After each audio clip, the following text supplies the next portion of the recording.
Hola, ¿qué tal a todos? Y bienvenidos a Paranormales TV, el único canal que se especializa en romper ilusiones.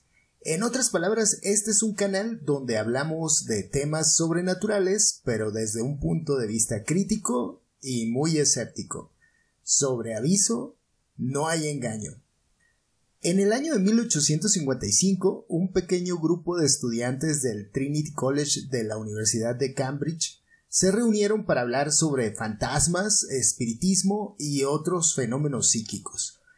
Recordemos que en esa época estos temas estaban de moda desde que en 1847 se hiciera público el caso de las hermanas Fox, tres jóvenes que fingían que tenían contacto con personas que habían perdido la vida. Los espíritus se comunicaban mediante misteriosos sonidos que ellas mismas hacían con las articulaciones de los dedos de las manos y los pies, tronándolos, como diríamos en Latinoamérica, algo que los espiritistas modernos llaman raps. Dos de ellas, por cierto, Margaret y Kate, las más jóvenes, aunque ya en sus últimos años de vida, confesaron que ellas mismas hacían los ruidos. Según dijeron, todo había comenzado como una broma del Día de los Inocentes que se les fue de las manos. Si quieres saber más, ya sabes, en uno de los videos tratamos el tema, el enlace está en la descripción. Y esto se convirtió en un escándalo, y sí, una de ellas, Margaret, como suele suceder con estos casos, se quiso retractar. Ya era tarde, había arruinado su carrera timando a los creyentes. Apenas unos años después, murieron. Sus revelaciones no tuvieron eco, al contrario, fueron ignoradas. El fenómeno había ganado impulso y se había vuelto imparable. El espiritismo era una especie de entretenimiento de las clases altas, de los intelectuales y hasta de los científicos a los que les encantaba la idea de reunirse para hacer mover las famosas mesas giratorias, jugar a la ouija, de la cual también hablamos ya, o invocar difuntos. Por eso no extraña que los estudiantes del Trinity College, muchos de ellos miembros de la nobleza, se reunieran y pasaran las noches hablando del tema y preguntándose qué había de cierto en todo eso. 1855 es también el año en que Allan Kardec, según cuentan, recibió de manos del señor Carlotti 50 cuadernos con anécdotas y supuestas comunicaciones con los espíritus obtenidas en sesiones que serviría de inspiración para que escribiera el libro de los espíritus. Por eso la idea prosperó y fue ganando simpatías hasta que en 1862 más organizados, los de Cambridge, decidieran establecer una sociedad a la que llamaron Ghost Club o Club Fantasma. Un nombre, por cierto, bastante pegajoso, hay que reconocerlo. La finalidad sería investigar el fenómeno paranormal desde una perspectiva honesta, tratando de entender si existía alguna forma de demostrar o rechazar lo que veían. ¿Qué tan efectivos serían? Eso era otra cosa. Entre sus miembros más conocidos estaba Charles Babbage, que fue algo así como el abuelo de la informática, Arthur Machen, el famosísimo escritor de novelas de terror, el tristemente célebre en el mundo del misterio Sir William Crookes. Si quieres saber más sobre él, no puedes perderte el video de El seductor fantasma de Katy King y todo lo que no te contaron. También fueron parte del club William Butler Yeats, premio Nobel de Literatura, y en su segunda versión, el biólogo y escritor Sir Julian Huxley, y el parapsicólogo inglés Peter Underwood, entre muchísimos otros. Uno de los primeros casos que estudiaron, lo recordarán por otro de los videos, fue el de los hermanos Davenport, que para entonces se habían vuelto ricos con su demostración espiritista, que consistía en un armario con 3 puertas en el que colocaban instrumentos musicales y luego se introducían para ser atados de pies y manos a unas sillas que se encontraban en el interior. Cuando las puertas del armario se cerraban, los instrumentos musicales comenzaban a sonar e incluso en algunas ocasiones, por unas pequeñas ventanas, lanzaban algunos de los objetos que estaban adentro y en otras se podían ver manos asomadas. Después las puertas se abrían y ellos seguían atados. Este truco no sería nada memorable en nuestros tiempos y es difícil entender cómo es que cayó tanta gente en aquella época. Eso sí, no siempre las cosas terminaban como ellos esperaban.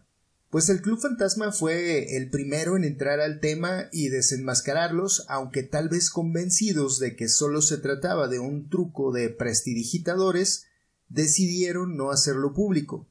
La verdad es que estaban aprendiendo a tratar con estos temas.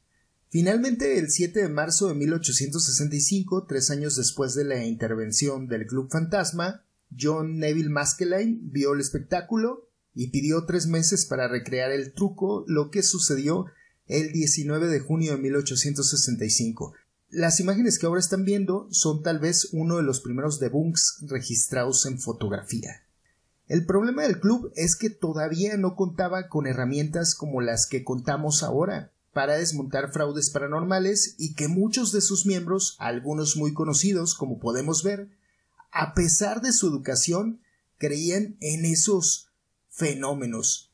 Y no es que no existieran las herramientas adecuadas, muchos escépticos del espiritismo e incluso muchos espiritistas en busca de reputación o clientela le habían declarado la guerra a algunos médiums.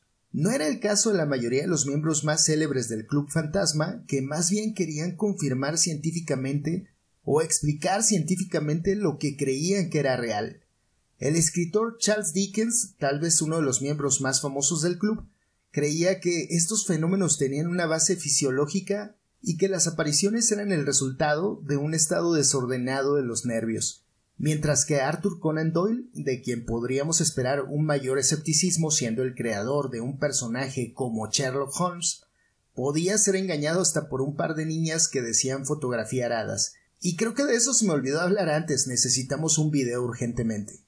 Y bueno, con el tiempo el club fue mejorando en eso de desenmascarar charlatanes, o más bien en el arte de desenmascarar a charlatanes que no se encontraban en su liga, porque como hemos visto de que eran creyentes, así que después de un periodo en el que los miembros se mantuvieron inactivos, esto sucedió después de la muerte de Charles Dickens, volvieron a una versión más organizada. Y precisamente lo hicieron el Día de Todos los Santos del año de 1882 de la mano de otros espiritistas, Stanton Moses y Alfred Watts.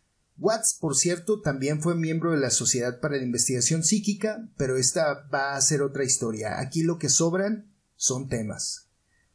Pero ya que estamos hablando de la Sociedad para la Investigación Psíquica, creo que lo que sí debo decir es que es una organización que, al menos al principio, estuvo hermanada con el Club Fantasma. La diferencia es que la Sociedad para la Investigación Psíquica debía tener una visión más científica, dirían ellos. La idea es que explicaría los fenómenos sobrenaturales. Quizá en una forma más simplista de decirlo, la idea es que en una organización, el club, estuvieran los creyentes y en la otra, la sociedad, estuvieran los investigadores. Es muy relativo en realidad. Ambas organizaciones eran de creyentes. No obstante, hicieron su labor desenmascarando charlatanes. Ahora bien, el club era muy reservado. Para comprender mejor lo que estoy diciendo hay que ilustrarlo con la lista de miembros que tuvieron durante sus siguientes 54 años. Solo hubo 82 miembros registrados.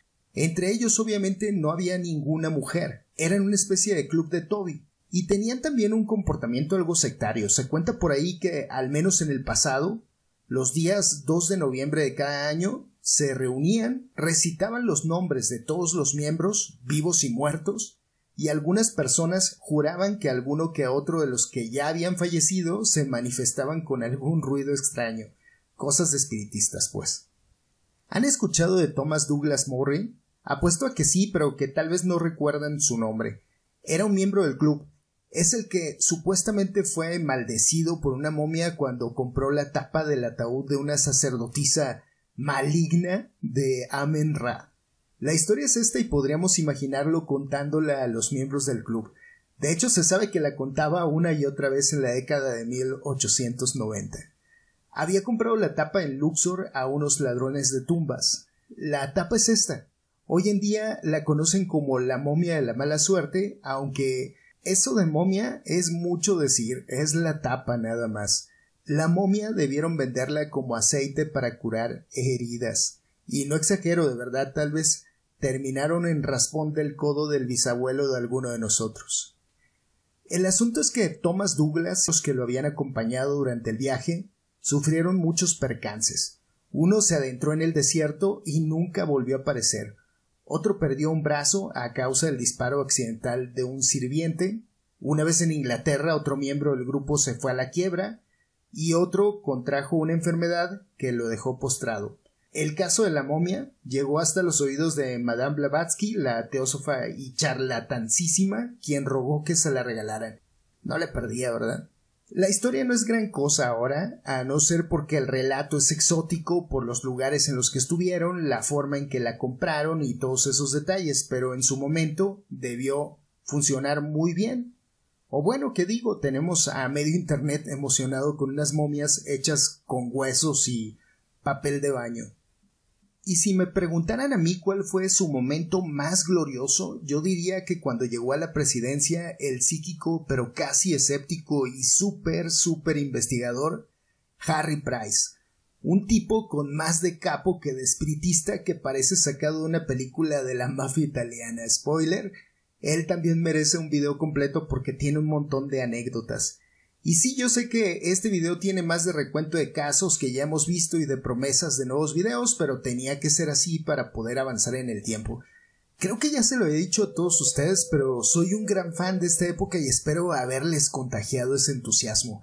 Tenía mucho tiempo intentando hacer estos videos, pero como habrán notado, casi todas las historias están entrelazadas. Para contar una se tenía que contar otra, por eso es tan fácil que los vendedores de humo ofrezcan a cualquier charlatán de la época como un super psíquico que invocaba espíritus y demonios o que incluso fue avalado por la ciencia. Simplemente se le saca un poco del contexto y listo. También por eso quise apurarme un poco antes de que otros canales pudieran hacer videos sobre el tema. Era importante abarcarlo desde todas sus aristas, no había otra, y si dejaba que los demás hicieran lo suyo, iba a ser más difícil terminar la historia. Por suerte creo que salió bien, hay varios temas que están así, es como el caso, no sé si recuerdan, de las supuestas bombas prehistóricas en la India. Igual, un montón de aristas. Pero volvamos al tema del Club Fantasma para no desviarnos. Harry Price fue famoso por estudiar el caso de la rectoría de Borley, una casa que hoy en día no sería muy difícil imaginar embrujada. Es el prototipo y tal vez el modelo de las casas con fantasmas que hemos visto en las películas de terror, antigua, oscura y de estilo gótico. En esta historia, por cierto, aparece no uno, sino dos jinetes sin cabeza, fantasmas, ruidos de pasos, misteriosas frases escritas sobre la pared y exorcismos, una joya en el mundo de lo paranormal. Y con Price el club se estaba modernizando. En los 18 meses que estuvo a cargo hizo modificaciones que hoy en día nos resultarían muy interesantes. Por ejemplo, lo convirtió en una especie de evento gastronómico de sociedad donde los investigadores y los médiums ofrecían charlas después de la cena.